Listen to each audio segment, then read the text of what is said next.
કોઈ કોઈ વાર આંખો મીચી અને ભગવાન જ્ઞાનની વાત કરે, અતિ સુખદાયી, જે વાત બહુ ગમે આપણને એવી વાત ભગવાન કરે.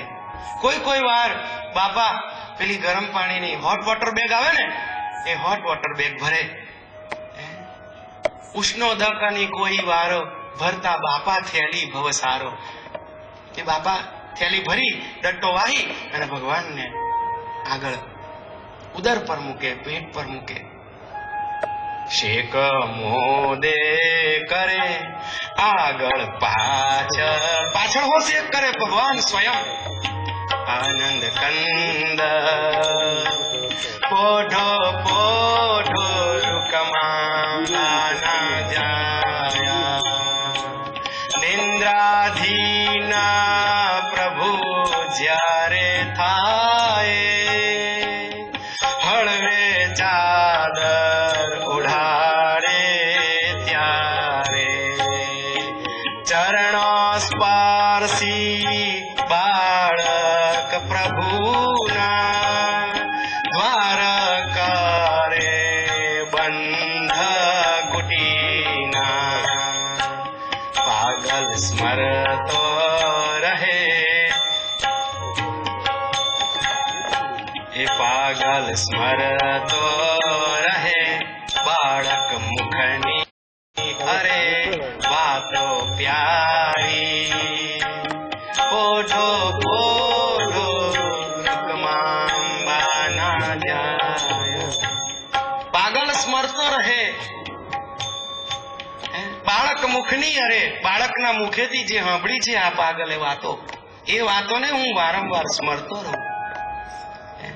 છેલ્લે કેવી રીતે એ ભગવાનને ચાદર ઉડાઈ દે અને ચરણ સ્પર્શ કરી પછી કુટીરના દ્વાર બંધ કરી અને બાપા ઘેર આવે. આ એમની પોઢાવાનો એક ક્રમ હતો. રાતની સેવા એમને વધારે સ્વીકારેલી. દિવસે સ્કૂલે જાય, આજે છૂટી ના આવે ત્યાંથી ભગવાનની સેવામાં.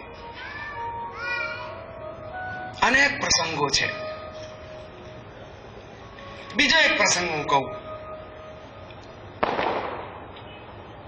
પોર ગામના જે મૂળજીભાઈની વાત આવે છે શ્રી રંગલીલામૃતમાં. ભગવાને એક દિવસ પૂછ્યું કે ગોવિંદ પહોંક આવ્યો? કે બાપજી હવે અત્યારે હણો પહોંક, પોષ મહિનામાં પહોંક આવે. થોડી વાર થઈને મૂળજીભાઈ પહોંક લઈને આયા. એ વાત તમને બધાને ખબર છે. એ મૂળજીભાઈના ભાઈ નાના જયંતિભાઈ પરમ ભક્ત ગુરુ મહારાજના પરમ ભક્ત. એ જયંતિભાઈને એક દિવસે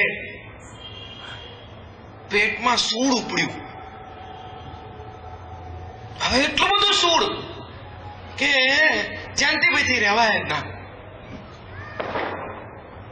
આખા ઘરમાં આળોટે. એટલે તાત્કાલિક એમને ડમણિયામાં નાખી અને વડોદરા લઈ ગયા. તે જમાનામાં ડોક્ટર કામા કરીને હતા. એ રજવાડાના ડોક્ટર કહેવાય, સયાજીરાવ મહારાજના ડોક્ટર. એ સારામાં સારા ડોક્ટરને ત્યાં ગયા, દવા લીધી, પણ કોઈ ફેર પડ્યો ના. બીજા ડોક્ટર બદલ્યા, બીજા ડોક્ટરની દવા લીધી તો હવે ફેર ના પડ્યો. તો તે જમાનાના હરદીકર દાદા વૈદરાજ હતા, મહાન વૈદ થઈ ગયા ચાનોદના. તો એ વૈદરાજને બતાવ્યું, નાડી જોઈ કે ભાઈ કઈ છે નહીં, તમારી નાડી તો નોર્મલ છે, દવા કરાવો. વૈદરાજની દવાઓ કરાઈ તોય દર્દ મટેના. એમ મહિનાઓ નીકળી ગયા. ખાય ને તરત સૂળ ઉપડે, પાણી પીએ ને સૂળ ઉપડે. ભાઈ ખાધા પીધા વગર થોડું ચાલે.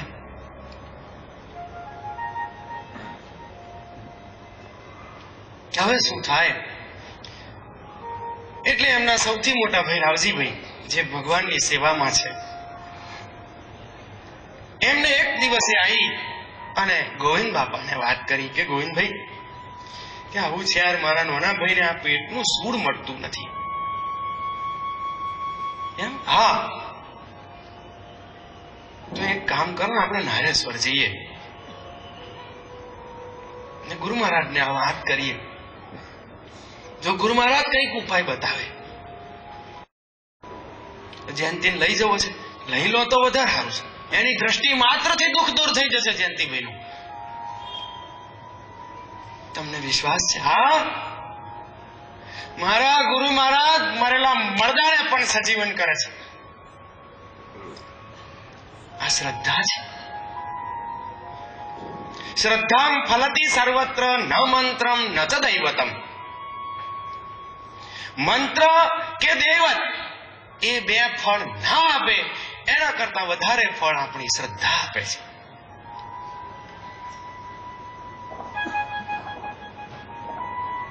બીજા દિવસે સવારમાં ડમણીઓ જોડ્યું.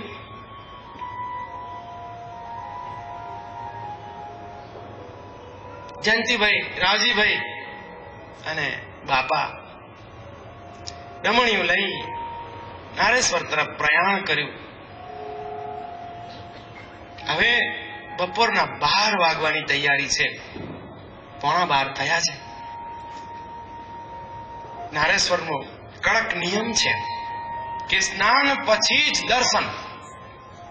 પહેલા સ્નાન પછી જ દર્શન. તો ડમણીઓ છોડી અને લીમડાના થળીએ બળદોને બાંધી ત્રણેય જણ સ્નાન કરવા ગયા. સ્નાન કરીને ઉપર આવતા આવતા 12 વાગી ગયા. બાપાએ જોયું કે સારું 12 વાગી ગયા. હવે ભગવાન આરામમાં હશે, હવે શું કરીશું? તો કઈ નહીં, આપણે એવું કરીએ, બહાર બેસીએ ધર્મશાળાએ, 3 વાગે આપણે જઈશું. તે વખતે અન્ન ક્ષેત્ર નહીં, જમવાની કોઈ જ વ્યવસ્થા નહીં. બહાર એક હોટલ ચાલે, તેમાં કઈક ફાકો ફૂકી મળી રહે, બાકી તે બહુ ઓછું. એવી પરિસ્થિતિ.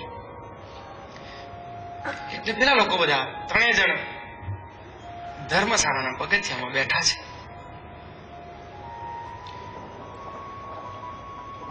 ભગવાન સ્વયં ગુફામાં પધાર્યા છે. આપણે એમ માનીએ છીએ કે ભગવાન આરામમાં છે. મહાપુરુષો કદી આરામ કરતા નથી.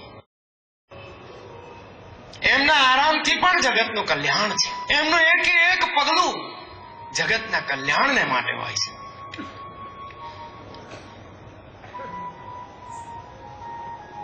સવા 12 થયા છે. ગુફાના દ્વાર ખુલ્યા તો ત્યાં અમારા પૂજ્ય સુમનલાલ કાકા ગુફા આગળ ઉભા છે. માસ્તર કે હા બાપજી, જો ને પોરથી કોઈ આવ્યું છે. એ બાપજી કોઈ નથી આવ્યું, હું કાળનો અહીંયા છું. ના આવ્યું છે, તમે તપાસ કરો. પૂજ્ય સુમન કાકા છીંડું છરકીને બહાર આવ્યા તો ધર્મશાળાએ 3 જણ બેઠેલા. હવે ગોવિંદભાઈ તમે તો કે હા, ચાલો ચાલો બાપજી બહાર આવ્યા છે. શું વાત કરો કે હા? અને એવું એટલે સુધી કહ્યું પોરથી કોઈ આવ્યું છે, એમને અહીં બોલાવી લાવો. હું તમને બોલાવવા આવ્યો. રાવજીભાઈ ખુશ થઈ ગયા. ભગવાને એકલો લંગોટ પહેર્યો છે. 3 જણ ત્યાં ભગવાનની સમક્ષ હાજર થયા છે. સુંદર મજાનું જનોઈ ભગવાનના ડાબા ખભા ઉપર શોભે છે. કાળી ભમ્બર જેવી ડાળી સાધારણ પવનમાં ઉડી રહી છે. સુંદર મજાનું વર્ણન છે. એ અદ્ભુત દિવ્ય મૂર્તિને જોઈ 3 જણ દંડવત પ્રણામ કરી દીધા અને ભગવાને બંને હાથ ઊંચા કરી ઓમ ઓમ ઓમ નો ઉચ્ચાર કર્યો છે કે બાપજી, આ પ્રભાશંકર નો ભાણો હું ઓળખું છું ગોવિંદ. હા બાપજી. બાપજી અમારા યજમાન છે આ રાવજીભાઈ, એમના નાના ભાઈ છે આ જયંતિભાઈ. એમને પેટમાં સૂળ ઉપડ્યું છે આજે 2-4 મહિનાથી. જ્યાં જ કઈ ખાય ને તરત દુખાવો થાય બાપજી. શું વાત કરે? હા બાપ, પાણી પીએ તો પેટમાં સૂળ ઉપડે.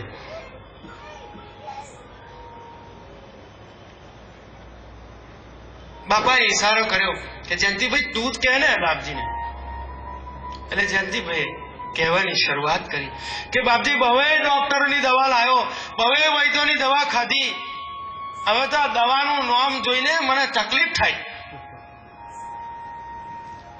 મારથી હવે ગોળીઓ કરાતી નહીં ને ફાક્યો હવે મારાથી નહીં મરાય બાપજી, હું બહુ ત્રાસી ગયો, મારું દર્દ મટાડો બાપજી, બસ ગમે તે કરો બાપજી. ત્યારે ભગવાન હસતા હસતા જયંતિભાઈને કહેવા લાગ્યા કે જયંતિ, આ વૈદનો વૈદ અને ડોક્ટરનો ડોક્ટર, આ હું નારેશ્વરમાં બેઠો છું અને તું વડોદરા સુધી હું કામ દોડ્યો? જા 5 પૂનમો ભરજે નારેશ્વરની. તારો દર્દ ગયું ને ગયું કહેતા મેં એનું દર્દ ગયું. તે જ ક્ષણથી એમનું દર્દ મટી ગયું. આ સત્ય હકીકત છે. આજે પણ એ જયંતિભાઈ છે. આ પ્રસંગને વાત યાદ કરી એ ઘણી વાર એમની આંખોમાં પણ જળજળી આવી જાય છે કે જે દર્દ મારું ડોક્ટરોએ ના મટાડ્યું, જે દર્દ વૈદ્યોએ ના મટાડ્યું, એ ભગવાન અવધૂતની દ્રષ્ટિ માત્રથી, એક વચન માત્રથી મારું આ દર્દ ગયું. લગભગ 85 વર્ષની ઉંમર છે જયંતિભાઈની. પગની તકલીફ છે થોડી અત્યારે, પણ પેટની કોઈ તકલીફ નથી. એ સત્ય હકીકત છે. અને ભગવાનને એમને વચન આપ્યું કે ગુરુ મહારાજ, જો મારું દર્દ તમે કહો છો ને મટ્યું તો હું 5 પૂનમો નારેશ્વર નહીં આવું, મારી જિંદગીભર પૂનમ ભરીશ. ખરેખર આજે પણ એ પૂર્ણિમાએ નારેશ્વર જાય છે. તમે કોઈ દિવસ આવશો તો એ જયંતિભાઈના દર્શન કરાવીશું. એમના મોઢેથી આ વાત જયારે સાંભળે ને તો આપણા પર રૂવા ઉભા થઈ જાય. સ્મરતા સદગુરુ રંગને રોમ રોમ હરખાય. આપણા રૂવાડા ઉભા થઈ ગયા. ચાલો કેવા કેવા ભોળા ભક્તો.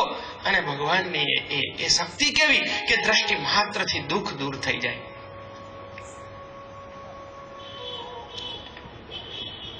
બીજો એક પ્રસંગ,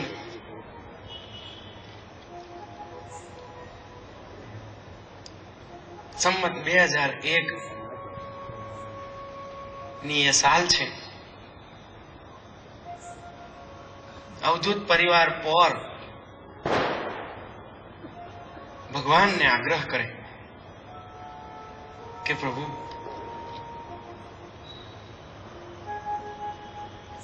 આપ પોર ક્યારે પધારશો?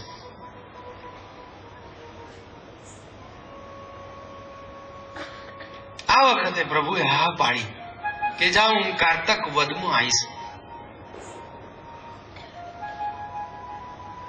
તિથિ નક્કી થઈ. સંમત 2003 કારતક વદ 8મ ને દિવસે હું પોર આવીશ. બાપજી, અમે આપને તેડવા માટે ઘોડા ગાડી લઈ આવીશું વડોદરાથી. નહીં, એવો કોઈ ખર્ચો કરવાની જરૂર નથી.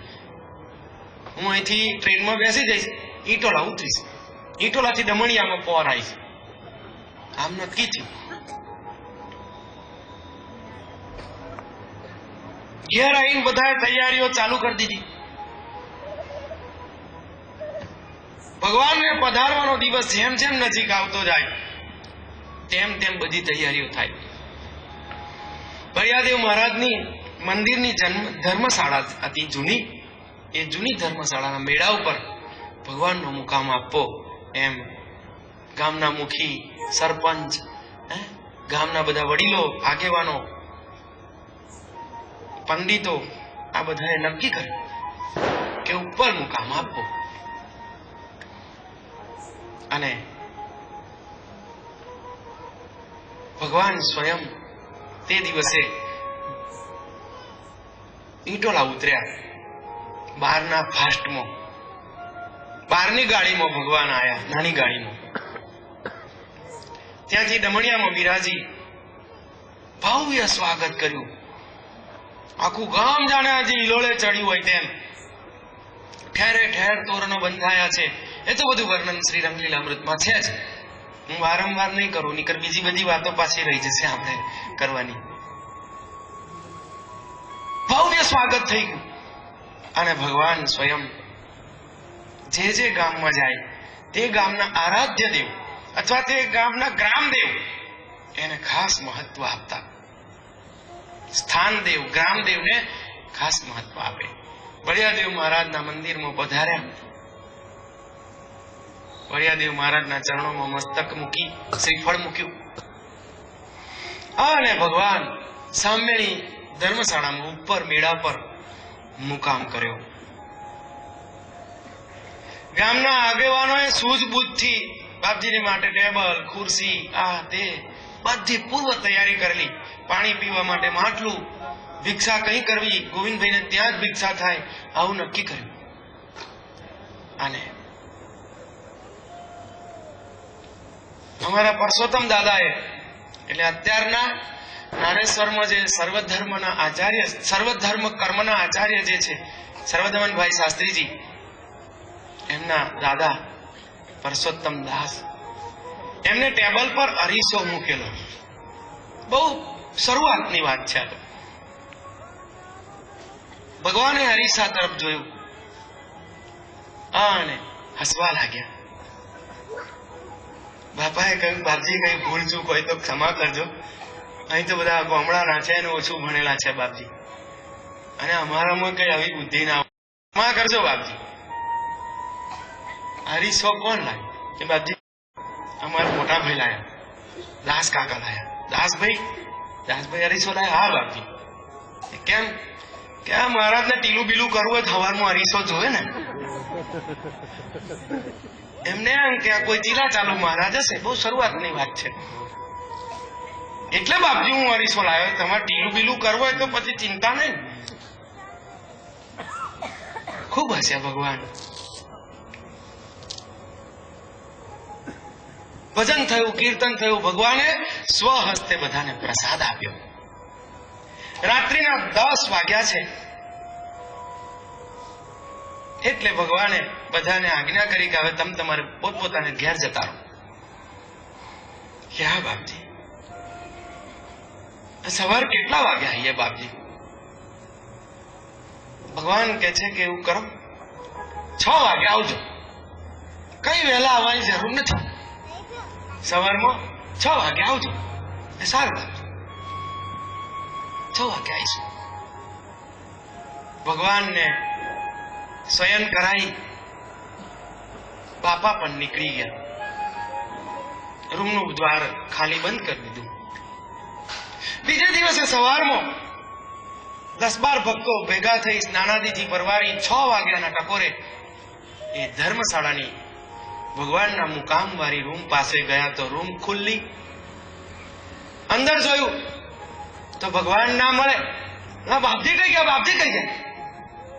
એટલે નાવા ક્યાં હશે? હમણાં આવશે. નદી ક્યાં હશે? નદીમાં. 7 વાગ્યા તો ભગવાન ના પધાર્યા. એટલે બાપાને ધબકાર વધી ગયા કે ચાલુ શું થયું હશે? હવે તો શોધખોળ કરવી પડે. 2 સાયકલો વડોદરા તરફ મોકલી, 2 સાયકલો એમ ગામની સીમ તરફ મોકલી, 2 સાયકલો ઇટોલા તરફ મોકલી. બધાને ચારે બાજુ દોડાયા કે ગુરુ મહારાજને ગમે ત્યાંથી ખોલ લાવો. 8 વાગ્યા બધા વિલા મોડે પાછા આવ્યા. 8:30 થયા, 9 થયા તો પણ ભગવાન ના મળે. લાવા 10 વાગ્યા ભિક્ષા કરવાનું ના. હવે કેવું બધું આ બાપજી કઈ ગયા? ગામના અમુક લોકો જે હોય એ, મેં ગઈકાલે પણ મને વચ્ચે વાત થઈ હતી મારે, તે લોકો થોડીક મસ્કરી કરે તો બાપાને બહુ દુઃખ થઈ ગયું. પેલા સાલા બાવાને લાયા બરાબર હાચ્યો ને નહીં જો બાવા.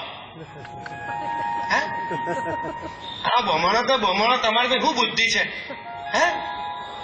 ગામના પટેલો મસ્કરીઓ કરે કે હવે કાકા હું ના કરશો, અમારે ભગવાન ખોવાયા હતા તેની વાત કરો, હોદવા લાગો. ચાલો તમે મહારાજને હાથ લ્યા ના. તો સાધુ લોકો છે, આજ વાંકું પડે જ નહીં જાય એમને. હું દૂધો ને હું ભાઈ ઇધર નહીં રહેગા, ભાગી જાય ને. કઈ શોધવા? એકદમ બાપાને મનમાં વિચાર આવ્યો કે સાલું બધે હોજ્યા આપણે, પણ સ્મશાનમાં તો જોવા ગયા નહીં. કદાચ બાપજી સ્મશાનમાં, કેમ કે એમને સાંભળેલું ખરું કે નારેશ્વર તો 7 ગામનું સ્મશાન છે અને ત્યાં આવીને બાપજી રહ્યા છે, એવું સાંભળેલું. તો કદાચ અહીં રાતે ના ફાયું હોય ને ભાઈ સ્મશાનમાં જતા રહ્યા હોય કે આપણે સ્મશાનમાં તો ગયા નથી, ચાલો ચાલો સ્મશાનમાં શોધવા જઈએ. બાપજી બળિયાદેવ મહારાજના મંદિરના પગથિયાં ઉતરી અને સ્મશાને જવાનો રસ્તો છે. ત્યાં સ્મશાનના રસ્તા ઉપર બધા પડ્યા છે. ત્યાં અમે તે જમાનામાં આ ટોયલેટ નહીં, ઘરમાં કોઈના ઘરમાં ટોયલેટ નહીં, તો ગામ લોકોએ પાડેલા કે બહેનો આ બાજુ ટોયલેટ જાય, 2 વિભાગ, અને ભાઈઓ આ બાજુ જાય. તો બધા જંગલિયા લઈને જાય, હાથમાં લોટા લઈને જાય, કોઈ ડબલા લઈને જાય, આવું ચાલે. તો બે જણ સામે આયા ડબલા લઈને. એટલે ગોવિંદભાઈ કઈ જાવ છો? અરે યાર અમારા ગુરુ મહારાજ નથી મળતા યાર, સવારના 6 વાગ્યાના ખોલ્યા, 10 વાગવા આયા પણ બાપજી નહીં મળતા. અલા કાલે પેલું આપણે બધું સામયું કરીને લાયા વાસ્તે વાસ્તે તે મહારાજ. હા હવે એ તો સ્મશાનમાં પડ્યા છે, જાઓ. હું વાત કરત કે હા આમ સ્મશાન અને પીપેરનું મોટું વૃક્ષ અને સિકોતર માતાની નાની એમથી ડેરી. ત્યાં ભગવાન પીપેરના થળમાં માથા નીચે હાથ મૂકેલો, ધૂળમાં આળોટે, મસ્તી ભર્યું જીવન. તમે અવધૂતથી મસ્તી તો જુઓ, આખું શરીર ધૂળ વાળું થઈ ગયેલું ભગવાનનું. તમ ધૂ લીધું સરતનું ધૃત ભક્ત ભારમ, ભક્તના ભાનને હર ધારણ કરનારા, ધૂલી ધૂસર ગાત્રાની ધૂત ચિત્તો નિરામય, ધૂળથી ખરડાયેલું આખું શરીર, એ અદ્ભુત દિવ્ય મૂર્તિના ત્યાં દર્શન થયા. ભાઈ ભાગ્યશાળી હોય ને આવા ભગવાન અવધૂતજીને કોઈએ ધૂળમાં આરોટતા જોયા છે? આખો લંગોટ ધૂળ વાળો થઈ ગયેલો, આખું શરીર, દાઢી પણ એક બાજુનું, આખું મોઢું પણ ધૂળ વાળું થઈ ગયેલું. બાપા રાવજીભાઈ, બાલુભાઈ, પુરાણી કાકા બધા વહેલા નજીક આવ્યા. બાપજી બાપજી, ભગવાને માથા નીચે હાથ મૂક્યો છે, પગ પર પગ ચડાયો છે, મસ્તીથી સૂતા છે. જાણે 7 બાદશાહ નો બાદશાહ, જાણે કોઈ છત્ર પલંગ પર સિંહાસન પર જાણે સૂતો હોય તેમ. એનો રૂઆબ તો તમે જુઓ.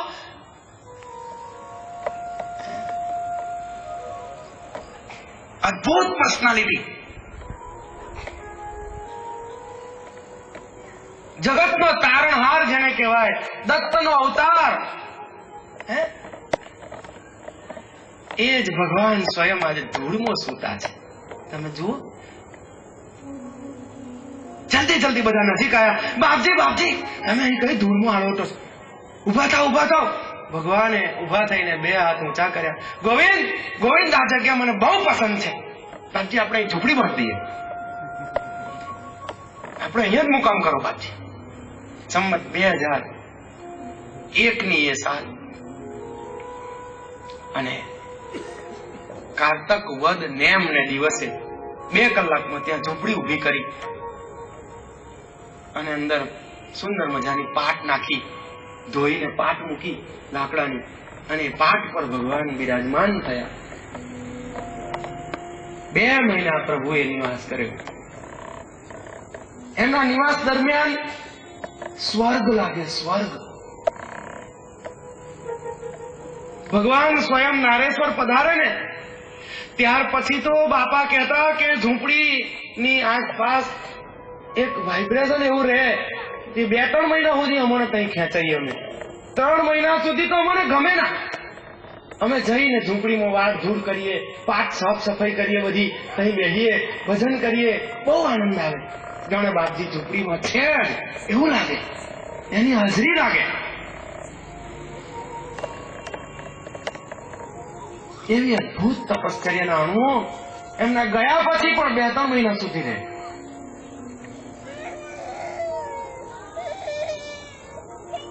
આમ ભગવાન એ જગ્યાએ ધૂળમાં હળોટ્યા છે. એ ગાદી એમ લાંબી કમ છે એ ભગવાન આખા હળોટ્યા છે, એટલી એ ગાદી લાંબી છે. એ આખી જગ્યા આવરી લઈ અને બાપાએ ઓટલો બનાવીને એની પર બાપજી દર્શન આપવા માટે બેસતા. એને અમે લોકો ગાદી કહીએ છીએ. એટલી લાંબો છે ઓટલો.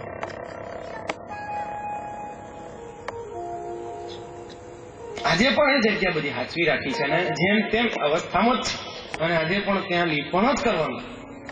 આરસપાન ન ખાવનારા આપણા ગુરુ ભક્તો છે, પણ બાપાએ પણ કહ્યું કડક નહીં, જે છે એ રહેવા દો.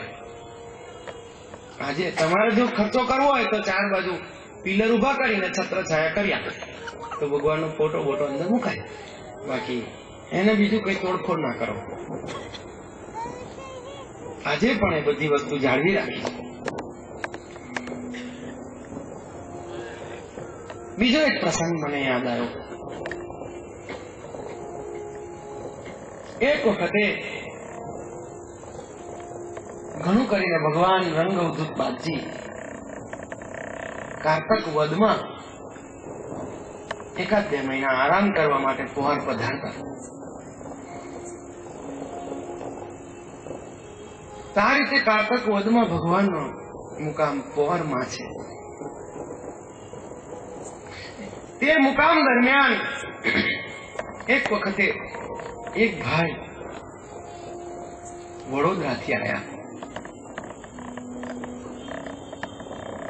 અને લગભગ 6:30-7 વાગે સવારમાં ભગવાન બહાર દર્શન આપવા માટે પધારે.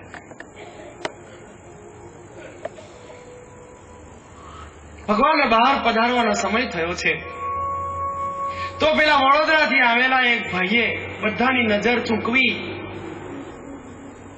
અને ભગવાનની જે ગાદી છે બહાર દર્શન આપવા માટેની, એ ગાદી ઉપર તકિયા અને બિછાનું એ બધું બિછાયેલું હતું, એની નીચે એક સિક્કો મૂકી દીધો.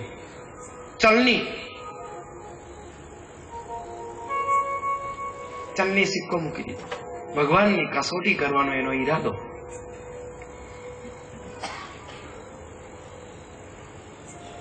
સુંદર મજાના ભજનો થયા અને ભગવાન બહાર પધાર્યા. ગોવિંદ બાપાએ વહેલા આવી અને આસન પાથર્યું ગાદી ઉપર.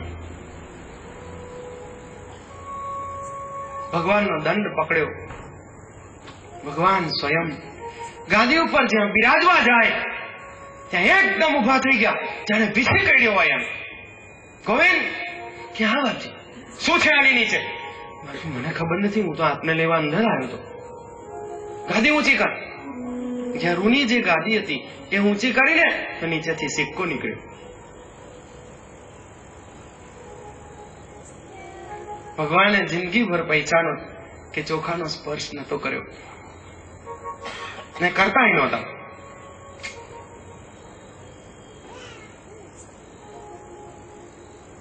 કોને કર્યું આવું?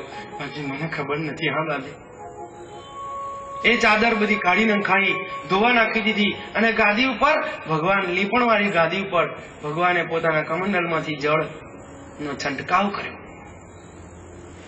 આટલો બધો એમને પૈસાનો ત્યાગ કરેલો. ગાદી તો 4 ઇંચની તો લગભગ હોય, હું એવું માનું છું. 4 ઇંચની ગાદી હોય અને એના નીચે જો સિક્કો મૂક્યો હોય તો આપણને ખબર ના પડે. હું તો સાચું કહું ભાઈ, આપણને તો ખબર પડે જ ના, પણ આ તો ભગવાન છે સ્વયં.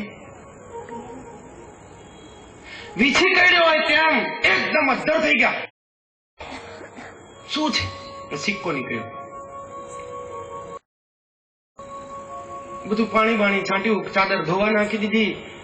પેલા ભાઈ જે સિક્કો મૂકનારા હતા એમને બહુ પસ્તાવો થયો કે સાલું એક મહાપુરુષને મેં હેરાન કર્યા, એમને મેં ત્રાસ આપ્યો. એટલે દૂર જઈને બેઠા હતા તો એકદમ દોડતા આવ્યા અને શ્રી પ્રભુના ચરણોમાં એકદમ આળોટી પડ્યા. બાપજી, મને ક્ષમા કરો. બાપજી, મને માફ કર દો. મારી ભૂલ છે બાપજી, મેં આ કર્યું હતું. ભગવાને એના 2 હાથ પકડીને ઉભો કર્યો છે. ભાઈ, ઝેરના પરખા કરાય ના બાપજી, તો સંતની કસોટી ના થાય. બસ એટલું કહી અને ભગવાને એને આશીષ આપ્યા, એને પ્રસાદ આપ્યો. ત્યારથી એ ભક્ત પરમ ભક્ત બની ગયો પ્રભુનો.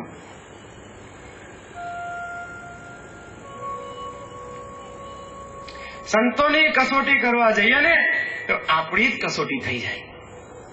ઘણી વાર એવું પણ બને.